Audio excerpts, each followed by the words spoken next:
Assalamualaikum warahmatullahi wabarakatuh. Halo teman-teman semua, saya di sini akan menjelaskan tentang proyek kami yaitu infringement of privacy yang beranggotakan satu Melisa Fauziah Malan sebagai ketua kelompok, anggotanya yaitu Almo Tadi, Andi Kastanto, Amalia Rizky Bistira, Erwin Ginderbona, dan saya sendiri Nurskati Bimawan yang mempunyai nama kelompok yaitu Aksara World.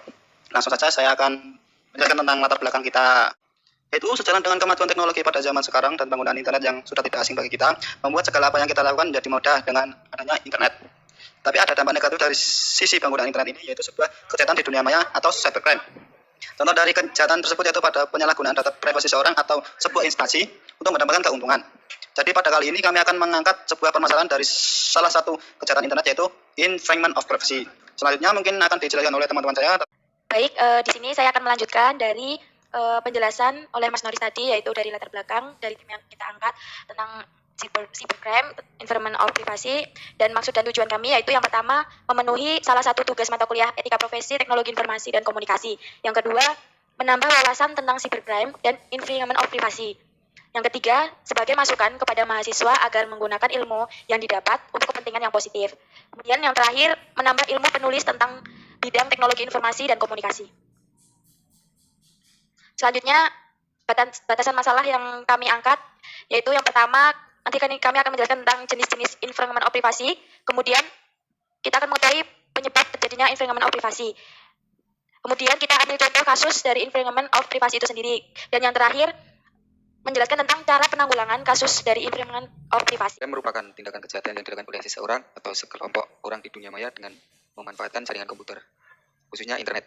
Menurut the Department of Justice adalah APD 2015 memberikan pengertian cybercrime sebagai an illegal acts requiring knowledge of computer technology for its preparation, investigation of prosecution. Dapat diartikan sebagai segala tindakan ilegal yang membutuhkan pengetahuan tentang teknologi komputer untuk melakukan persiapan penyelidikan atau penuntutannya.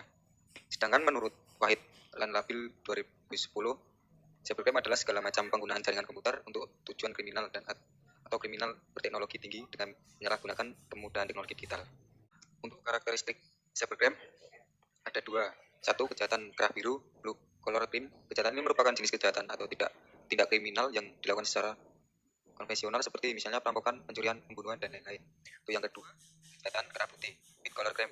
Kejahatan jenis ini terbagi dalam 4 kelompok kejahatan, yakni kejahatan korporasi, kejahatan birokrat, praktek, dan kejahatan individu. Assalamualaikum warahmatullahi wabarakatuh. Kali ini saya akan melanjutkan apa yang disampaikan oleh Mas Arwin pada landasan teori tadi. Kali ini lanjutannya adalah bentuk-bentuk cybercrime, klasifikasi kejahatan komputer. Yang pertama adalah kejahatan yang menyangkut data atau informasi komputer.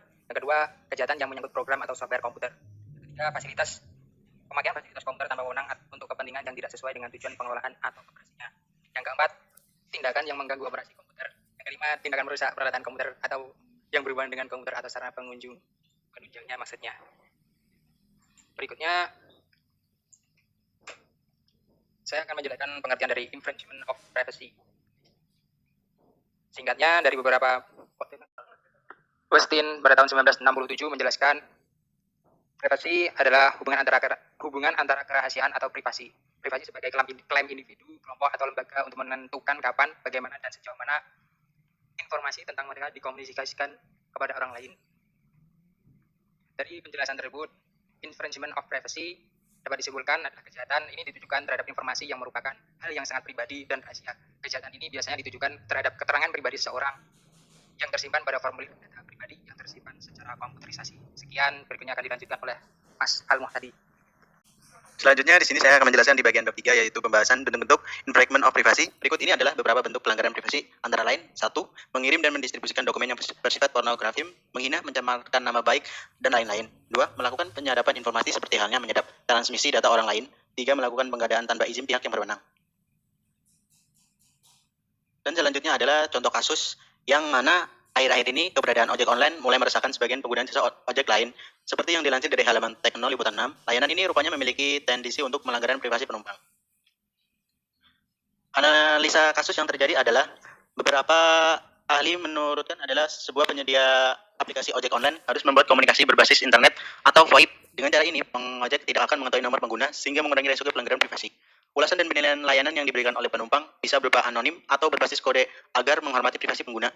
penyedia aplikasi layanan ojek online juga bisa melihat layanan penyedia jasa taksi online Blue Read yang begitu memperlihatkan privasi pengguna dengan menggunakan alat buatan Tiongkok yang disebut Flatty, seperti yang dikutip dari laman Antinesia. Selanjutnya akan dijelaskan oleh Melisa Fauzia yang Oke, saya Melisa Fauzia Maulana, saya akan melanjutkan yang tadi sudah dibahas oleh rekan-rekan saya. Selanjutnya saya akan menjelaskan tentang cara penanggulangan kasus yang tadi sudah dibahas. Gojek beserta aplikasi lain ojek online sudah menjadi fenomena populer. Selain menjanjikan kecepatan dan ketepatan dalam transportasi bagi penggunanya, para driver mendapatkan insentif finansial yang lumayan. Keamanan data pelanggan, apakah aman? Menurut Heri Sutadi, Direktur Eksekutif Indonesia Information and Communication Technology Institute, seharusnya penyedia layanan dan aplikasi online ini bisa mengakomodir kepentingan para pelanggannya untuk menjaga kerahasiaan data mereka dalam database. Heru juga menegaskan data pelanggan merupakan hal yang hanya boleh diketahui oleh operator penyedia jasa aplikasi tersebut dan selanjutnya tidak mudah diakses oleh siapapun. Landasan hukum tentang perlindungan privasi penggunaan ojek online. Privasi data pengguna aplikasi online termasuk ojek online sudah dilindungi oleh Undang-Undang Informasi dan Transaksi Elektronik atau UU ITE. Hal tersebut dibahas di pasal 16, 26, 32. Pasal 26 justru menyatakan secara eksplisit bahwa data pribadi harus dilindungi dari penggunaan tanpa izin dan pelanggaran terhadap ketentuan tersebut dapat mengajukan gugatan. Oke, selanjutnya kesimpulan dari seluruh pembahasan yaitu berdasarkan data yang dibahas oleh pada video ini, kami dapat menyimpulkan bahwa infringement of privacy adalah kejahatan yang ditunjukkan terhadap informasi yang sangat pribadi dan rahasia. Kejahatan ini biasanya ditujukan terhadap keterangan pribadi seseorang yang tersimpan pada formulir data pribadi yang tersimpan secara komputeralisasi. Dari contoh kasus ojek online yang sebelumnya kita bahas, menurut kami penyedia aplikasi ojek online harus membuat komunikasi berbasis internet atau VoIP. Dengan cara ini, penggojek tidak akan mengetahui nomor pengguna sehingga mengurangi resiko pelanggaran privasi. Terima kasih.